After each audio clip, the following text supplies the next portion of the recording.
ललन यादव प्रमुख जी, मीना देवी अत्याचार कर रही है, घुसखोरी कर रही है, दलाली कर रही है, वृद्धा पेंशन नहीं दे रही है, किसी का ये कलोनी नहीं दे रही है। तो मैं कृष्ण भगवान हमें राधा बनाकर इस धरती पर भेजे हैं कि जाकर कंस को मारो और आसाम पंचायत और आंध्र ब्लॉक का विकास करो और उजाला में लाओ।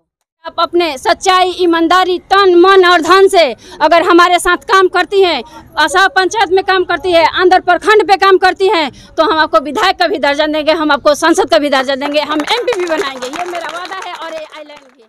आसाम पंचायत की जनता जिंदाबाद, आसाम पंचायत की जनता जिंदाबाद, आसाम पंचायत की जनता जिंदाबाद, राधा देवी जिंदाबाद, राधा देवी जिंदाबाद, चरपाई छाप जिंदाबाद, चरपाई छाप जिंदाबाद, कौन भैया जिंदाबाद, आसाम पंचायत की जनता जिंदाबाद, आसाम पंचायत की जनता जिंदाबाद, आसाम पंचायत की जनता जिंदाबाद, राधा देवी जिंदाबाद, राधा देवी जिंदाबाद, चरपाई छाप जिंदाबाद, चरपाई छाप जिंदाबाद, कौन भैया जिंदाबाद।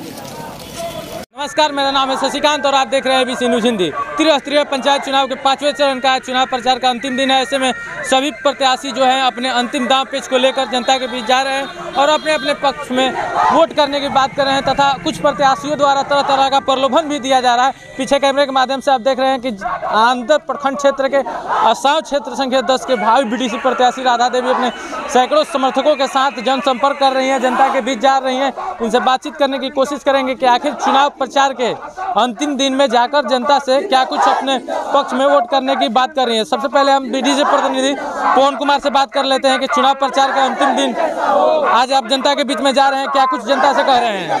हम जनता से यही मांग कर रहे हैं कि 24 तारीख के अपना बहुमूल्य वोट दे करके अपने BDC प्रत्याशी राधा देवी के चुनाव चिन्ह चारपाई छाप पर मोहर लगा के भारी बहुमत से विजयी बनाएं और जीत दिलाएं। जीत दिलाने के बाद विकास हम लोग जो भी होगा भरपूर कराएंगे, उसमें पीछे नहीं रहेंगे।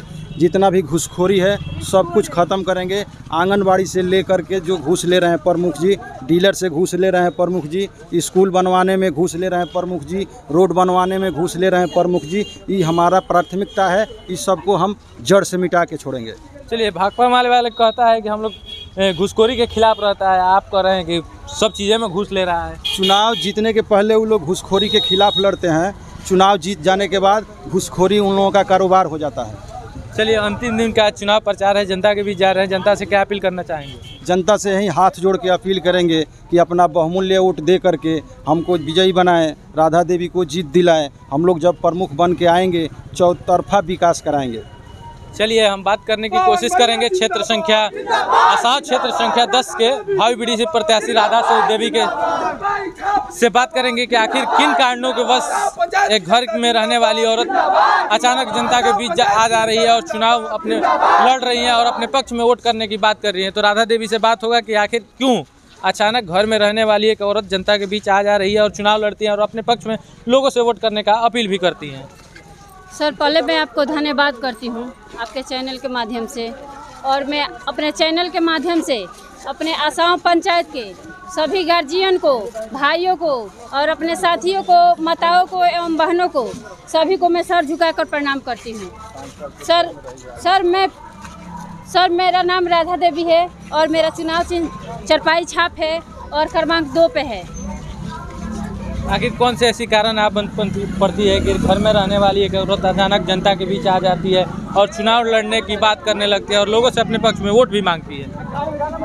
सर, पहले जो जीत कर इस आसाम पंचायत से BDC से जीत कर जो गई हैं वो ललन यादव की पत्नी मीना देवी हैं, जो कि आसाम पंचायत से जीत कर और प्रमुख भी बनी है और उस प्रमुख के कुर्सी पर जाकर बैठी है, जिसका उनको ये मतलब पता नहीं है कि प्रमुख का मतलब क्या होता है। एक सरकार ने प्रमुख का मतलब ये बताया है कि जो प्रमुख बन गया एक ब्लॉक पे उसको मिनी विधायक का दर्जा दिया गया है, मगर उन्होंने उस पद का इस्तेमाल नहीं किया। इसलिए नहीं किया है कि उनके पास शिक्षा नहीं है, उनको अपने साइन करने नहीं आता है। अगर उनका नाम 2 शब्द का नहीं रहता मीना देवी, तो हमको लग रहा है कि उनको साइन भी नहीं करने आता, और जब साइन करना शुरू करती है तो उनका हाथ थर थर कांपता है, और यहाँ से लिखेंगी तो मैरवा तक चली जाएंगी। यही उनका साइन है, और जनता के बीच में उनका कोई प्यार नहीं है, ना कोई मतलब है। 10 साल मुखिया थी, उनके पति 5 साल मुखिया थे, उसके बाद मीना देवी 5 साल मुखिया थी, और फिर 5 साल बीडीसी से जीतकर वो प्रमुख बनी है। यानी कि टोटल मिलाकर उनके राज्य में उनके पति और मीना देवी के बस में 15 साल ये असम पंचायत और आंध्र ब्लॉक रहा, मगर कहीं कोई विकास नहीं है। इसीलिए हमें असम पंचायत के सारे गार्जियन, सारे भाई, मेरे बंधु सभी ने मुझे इस चुनाव में लड़ने के लिए मजबूर किया, और मुझे और पवन जी को भी मजबूर किया। इसीलिए हम इस असम पंचायत से सभी के आशीर्वाद से हम इस असम पंचायत से बीडीसी के लिए तैयार हुए हैं। जो उन्होंने 15 साल में नहीं किया, मैं 5 साल में ये वादा करती हूँ अपने असम पंचायत के सभी गार्जियन से, सभी भाइयों से, सभी बहनों से, जो उन्होंने 15 साल में नहीं किया मैं 5 साल में करके दिखाऊंगी सर, ये मेरा वादा है। चलिए, जो उन्होंने 15 सालों में नहीं किया वो 5 साल में करके आप दिखाएंगे। आपके पास कौन सी ऐसी जादुई छड़ी है जो 15 सालों में नहीं कर सके वो 5 सालों में कर देंगे? सर पहला तो बात ये है कि उन्होंने 5 साल में घर से निकला नहीं। प्रमुख जी 5 साल बीडीसी से जीत कर गई हैं, तब से प्रमुख आंध्र ब्लॉक पे प्रमुख बनी, और 5 साल के बीच में उन्होंने कभी घर से निकला नहीं है। किसी अपने भाइयों के बीच में नहीं गई है। आखिर एक महिला को किस लिए जिताया जाता है? एक महिला को इसीलिए एक महिला चुनती है कि एक महिला आएगी तो दूसरे महिला का दर्द समझेगी, मगर मीना देवी ऐसा नहीं किया कि हम घर से निकले और अपने बेटियों से, अपने माताओं से अपना दुख और सुख समझे। उन्होंने इसका इस्तेमाल नहीं किया। क्या इसीलिए उनको प्रमुख बनाया गया है? इसीलिए मैं सारी जनता से अपील करूंगी कि एक बार हमें जिताए। चलिए, क्या कुछ एजेंडा है, क्या कुछ एजेंडा लेकर जनता के बीच जा रहे हैं और चुनाव जीतने के बाद उसको पूरा करेंगे? पहले तो 5 साल में किसी के घर गई नहीं है। उनका नामांकन अभी इस बार के चुनाव में उनका नामांकन अभी 1 तारीख को हो गया, और उसके बाद वो जाकर सो गई घर में। मैं जब उनको लगा कि कोई उनके खिलाफ लड़ने वाला है नहीं, जब मैं इस मैदान में उतर गई और मैं 5 तारीख को अपना नामांकन कराई, तो फिर जब मैं घूमना शुरू कर दी तो आज 2 दिन से 4 दिन से घर घर निकलना शुरू की है। इसीलिए उन्हें सभी नकार दिए हैं। 15 साल के बीच में मैं ये बता रही हूँ सर कि कभी वो किसी के घर में गई नहीं है। इसीलिए इस बार जनता उनको नकार रही है, उनका हार रहा है। हमको असम पंचायत के सारे हमारे भाई बंधु बहने भारी बहुमत से जिता रही है। 3000 से ऊपर पार में मेरी जीत होगी, और ये मेरा वादा है और मेरा ये विश्वास भी है।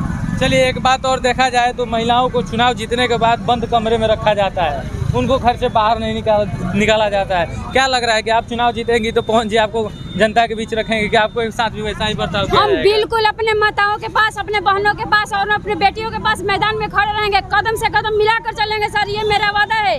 पवन जी हैं वो अपने भाइयों के साथ, अपने गार्जियन के साथ कदम से कदम मिलाएंगे, और मैं हूँ अपने बहनों के साथ, अपने माताओं के साथ कदम से कदम मिलाकर चलूंगी। हर दुख और हर सुख में मैं हमेशा उन लोगों के साथ में रहूंगी। इसलिए कि यहाँ की मेरी माताएं, मेरी बहनें बहुत रो रही है। प्रत्येक दिन मैं हर गांव में जाती हूँ, डेली में कम से कम 10-15 माताओं का आंसू पोंछती हूँ, और जब आंसू पोंछती हूँ तो मुझे बहुत दर्द होता है। किसी के घर नहीं है, किसी के घर में करकट है, वो करकट फूट गया है सर। उन्होंने कॉलोनी दिलाने का काम नहीं किया, और उनके पास न किसी का वृद्धा पेंशन है, न किसी के पास विधवा पेंशन है, न कि मैं सारे डीलर से भी बात कर रही हूँ। मैं सारे डीलर को ये कर दूंगी, आज़ाद कर दूंगी, क्योंकि जितना वो मतलब अनाज आता है वो सारे गार्जियन के पास पूरा से पूरा पहुँचे। क्या लग रहा है कि अंग्रेजों के जाने के बाद फिर से असम पंचायत गुलाम हो गया है? जी सर, एकदम गुलाम हो गया है। और मैं ये कह रही हूँ, जब से मैं चुनाव में एक महिला होकर घर से तो निकली नहीं, और मैं जब एक महिला होकर इस मैदान में उतरी हूँ चुनाव लड़ने के लिए, अपने माताओं को, अपने बेटियों को और अपने बहनों का सेवा करने के लिए, तब वो निकली है। और एक नारी के पीछे, एक महिला के पीछे राधा देवी के पीछे मैं अपने सारी जनता से, मैं अपने असम पंचायत के सभी गार्जियन से, भाई से, बंधु से ये अपील कर रही हूँ कि एक बार मुझे जिताएं, क्योंकि एक महिला के पीछे, राधा देवी के पीछे पूर्व विधायक से लेकर वर्तमान विधायक से लेकर और प्रमुख तक सारे लोग हाथ धोकर पड़ गए हैं। मगर मैं अपने जनता से यही अपील करूँगी, वो कितना भी कुछ कर ले मगर एक शिक्षित को चुनिए। क्या विधायक जी क्या चाहते हैं? मेरा ऐलान है, मैं ये विधायक जी से क्वेश्चन कर रही हूँ, क्या विधायक जी यही चाहते हैं? उनको हम लोग विधायक इसीलिए बनाए हैं, हम भी विधायक जी को वोट दिए हैं सर। क्या विधायक जी यही चाहते हैं कि इस प्रमुख के कुर्सी पर एक बिना पढ़ा हुआ आदमी जाकर बैठे, शिक्षित को नहीं जाने देंगे? ये उनका क्या अधिकार है? मैं विधायक जी से मांग करती हूँ, विधायक जी अगर मुझे सवाल और जवाब दोनों देंगे, मेरा सवाल का जवाब विधायक जी को देना पड़ेगा। क्यों वो मेरे पीछे हाथ धोकर पड़े हैं? मैं पढ़ी लिखी हूँ, उनके जैसा अनपढ़ नहीं हूँ कि मेरे को साइन नहीं करने आता है। विधायक का मतलब मुझे पता नहीं, मुझे सब कुछ पता है, मैं सब करके दिखाऊंगी। जो उन्होंने, उनके पति ललन यादव और प्रमुख जी मीना देवी, जो दोनों आदमी 15 साल मिलकर जो नहीं किए हैं, मैं 5 साल में करके दिखाऊंगी। ये मेरा वादा है और ये मेरा वचन है। क्या लग रहा है कि आपको चुनाव हराने की साजिश रची जा रही है? जो विधायक हैं, जिलाध्यक्ष हैं, ये सब धरातल पर आकर उनके समर्थन में मीटिंग कर रहे हैं, लोगों को बहका रहे हैं कि मीना देवी को वोट दें। जी सर, ये तो एकदम 100% है। हम क्या बताएंगे, हमारी जनता भी बता रही है। पूर्व विधायक से लेकर वर्तमान में जो विधायक हैं और प्रमुख जी, सारे लोग मेरे पीछे हाथ धोकर पड़ गए हैं। मगर वो लोग मेरे पीछे हाथ धोकर पड़े हैं, मगर मेरे पीछे ये सारी जनता आशीर्वाद लेकर पहुंची है और मैं जीतूंगी और जीत कर दिखाऊंगी। क्या लग रहा है कि राधा देवी चुनाव लड़कर क्रांति पैदा कर दी है? बिल्कुल क्रांति पैदा करूंगी सर, ये मेरा वादा है। जब कंस ने अत्याचार किया था, ये मैं ऐलान कर रही हूँ, जब कंस ने अत्याचार किया था कृष्ण भगवान जन्म लिए थे। जब कंस ने अत्याचार किया था कृष्ण भगवान पैदा लिए थे। और जब ललन यादव प्रमुख जी, मीना देवी अत्याचार कर रही है, घुसखोरी कर रही है, दलाली कर रही है, वृद्धा पेंशन नहीं दे रही है, किसी का ये कॉलोनी नहीं दे रही है, तो मैं कृष्ण भगवान हमें राधा बनाकर इस धरती पर भेजे हैं कि जाकर कंस को मारो और असम पंचायत और आंध्र ब्लॉक का विकास करो और उजाला में लाओ। आपके जज्बों को देखकर लग रहा है कि लेडी सिंघम का रोल कर रही हैं। बिल्कुल सर, मैं उसके लिए मैं पीछे नहीं भागूंगी। मैं तन मन और धन से अपने सारी जनता को, माता को, बहनों को मैं वो चीज़ दिखा दूंगी जो 15 साल नहीं किए हैं, मैं 5 साल में करके दिखाऊंगी। यहाँ अपने पंचायत का क्या, असम पंचायत क्या है, मैं पूरे आंध्र प्रखंड को, ये मैं आपसे वादा कर रही हूँ, आंध्र प्रखंड के सभी जनता से मैं इस मीडिया आपके माध्यम से ये अपील कर रही हूँ कि जिस दिन मैं BDC से जीत कर जाती हूँ और प्रमुख बनती हूँ, पूरे आंध्र प्रखंड में मैं सारे गांव में, सारे पंचायत में एक रोशनी पैदा कर दूंगी, एक उजाला कर दूंगी जो इतिहास बन जाएगा, जो पिछले कोई नहीं किया है, मैं अभी वो करके दिखाऊंगी। ये मेरा वादा है। राधा देवी जब चुनाव मैदान में पहला कदम डालती हैं तो प्रमुख की कुर्सी तक जाता है, अंतिम कदम कहां तक जाएगा? अंतिम कदम तो सर मैं नहीं बता सकती हूँ, मेरे जनता बता रहे हैं। मुझे बहुत दूर दूर से ये भी आ रहा है कि इस बार आप BDC से जीतकर प्रमुख बनिए। अगर आप अपने सच्चाई, ईमानदारी, तन मन और धन से अगर हमारे साथ काम करती हैं, असम पंचायत में काम करती है, आंध्र प्रखंड पे काम करती हैं, तो हम आपको विधायक का भी दर्जा देंगे, हम आपको संसद का भी दर्जा देंगे, हम MP भी बनाएंगे। ये मेरा वादा है और ये ऐलान भी है। चलिए, जाहिर तौर पे हम भी इतना चुनाव कवरेज किए हैं, लेकिन पहला ऐसा कोई महिला प्रत्याशी मिला है जो हमारे सवालों का इतना बेधड़क से जवाब दे रहा है। इसलिए हम भी असम पंचायत की जनता से अपील करने चाहेंगे कि एक शिक्षित प्रत्याशी को चुनकर अपने क्षेत्र का विकास कराएं। फिलहाल इतना ही। आप देख रहे हैं ABC न्यूज़ हिंदी, कैमरामैन राजन के साथ मैं हूं शशिकांत।